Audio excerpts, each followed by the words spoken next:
Hello guys, welcome to my channel. आज की इस वीडियो में हम डिस्कस करने वाले हैं एक्सप्रेशनिस्ट ड्रामा। पिछली वीडियो में हमने डार्क कॉमेडी को डिस्कस किया था, लिंक आपको डिस्क्रिप्शन बॉक्स में मिल जाएगी। तो चलिए स्टार्ट करते हैं।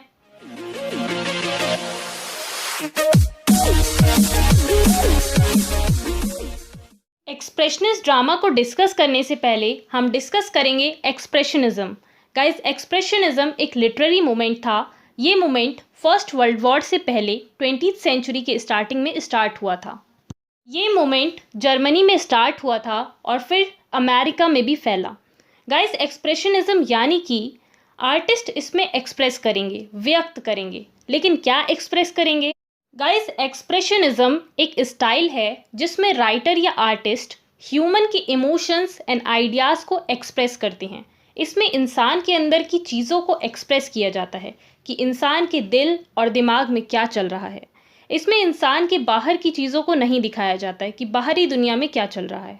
अब ये जो इमोशंस एक्सप्रेस किए जा रहे हैं एक्सप्रेशनिज्म में, वो पेंटिंग, म्यूज़िक या ड्रामा के फॉर्म में होते थे। एक्सप्रेशनिज्म का मेन मकसद यही होता था कि राइटर या पेंटर अपने नज़रिए से ऑडियंस को इमोशंस फील करा सके। एक्सप्रेशनिस्ट ड्रामा रियलिटी पर बेस्ड नहीं होता था, बल्कि पूरा इमेजिनेशन पर बेस्ड होता था, यानी कि काल्पनिक होता था। एक आर्टिस्ट अपनी ज़िंदगी में बहुत सारी चीज़ों को एक्सपीरियंस करता है, बहुत कुछ लाइफ में फील करता है, और उसी फीलिंग को वो पेंटिंग, पोइट्री, ड्रामा या किसी और फॉर्म में एक्सप्रेस करता है। उसे कहते हैं एक्सप्रेशनिज्म। आई होप गाइस आपको अच्छे से एक्सप्रेशनिज्म क्लियर हो गया होगा। एक्सप्रेशनिज्म 1905 में स्टार्ट हुआ था, जब German artist Ernst Ludwig Kirchner ने एक ग्रुप बनाया था जिसका नाम था द ब्रिज। इस ग्रुप में ईरिश हैकल, कार्ल शामित रोथलोफ एंड फ्रिट्ज ब्लेयल थे। इस ग्रुप ने डिसाइड किया कि ये नेचुरलिज्म का विरोध करेंगे। गाइस, नेचुरलिज्म भी एक लिटरेरी मूवमेंट था। इन्होंने देखा कि नेचुरलिज्म बहुत ही ऊपरी है, मतलब कि नेचुरलिज्म में गहराई की बात नहीं करी जाती है, सिर्फ ऊपर ऊपर की बात करी जाती है, कोई भी डीप में बात नहीं करी जाती है। इस ग्रुप को एमिल नोल्ड, मैक्स पेस्टाइन एंड ऑटो मुलर ने भी ज्वाइन किया और इन सब ने मिलकर एक्सप्रेशनिज्म में अपना योगदान दिया। सो गाइस, हमने एक्सप्रेशनिज्म को समझ लिया है, अब बारी है एक्सप्रेशनिस्ट ड्रामा को समझने की।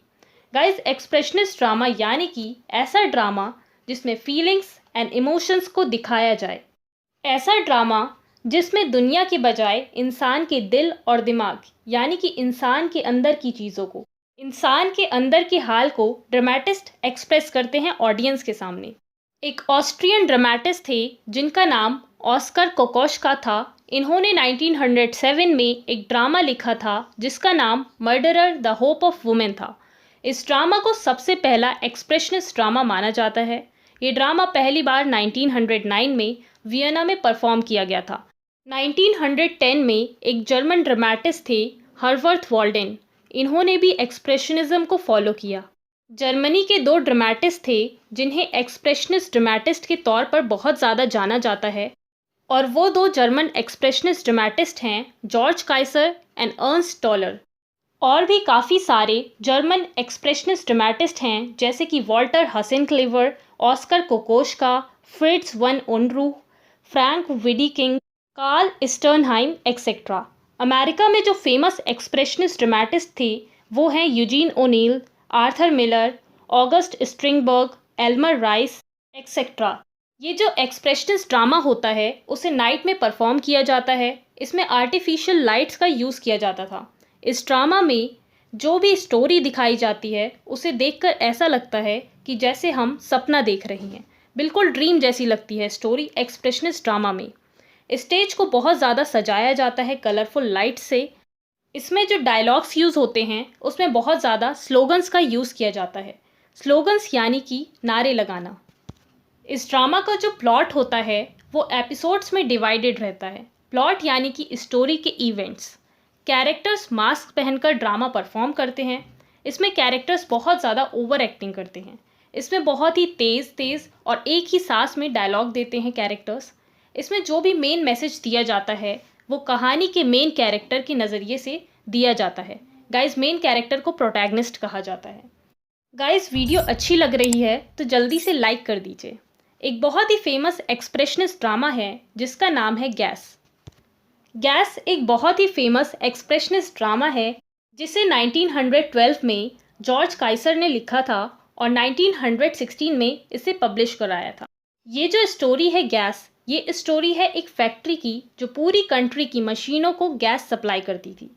एक दिन कुछ गड़बड़ी होने की वजह से पूरी फैक्ट्री ब्लास्ट हो जाती है, जिससे फैक्ट्री के बहुत सारे वर्कर्स की डेथ हो जाती है। फैक्ट्री का जो ओनर होता है वो डिसाइड करता है कि वो फैक्ट्री रीबिल्ड नहीं करेगा, यानी कि उस फैक्ट्री की मरम्मत नहीं करेगा, उस फैक्ट्री को फिर से खड़ा नहीं करेगा जिससे इतने सारे वर्कर्स की जान गई। फैक्ट्री का ओनर ये डिसाइड तो कर लेता है, लेकिन फैक्ट्री के जो बचे हुए वर्कर्स थे जिनकी जान बच गई थी, उन्हें बेरोज़गारी की दिक्कत होने लगती है और वो सब चाहने लगते हैं कि फैक्ट्री दोबारा से बन जाए। सो यहाँ पर ये मोरल दिखाया गया कि इंडस्ट्रियलाइजेशन ने सिर्फ नेचर एंड आर्टिस्ट को ही चैलेंज नहीं किया, बल्कि वर्कर्स एंड ह्यूमैनिटी पर भी इसका बहुत ज़्यादा असर पड़ा है। अब एक्सप्रेशनिस्ट ड्रामा के कुछ फेमस एग्जाम्पल्स को देखते हैं।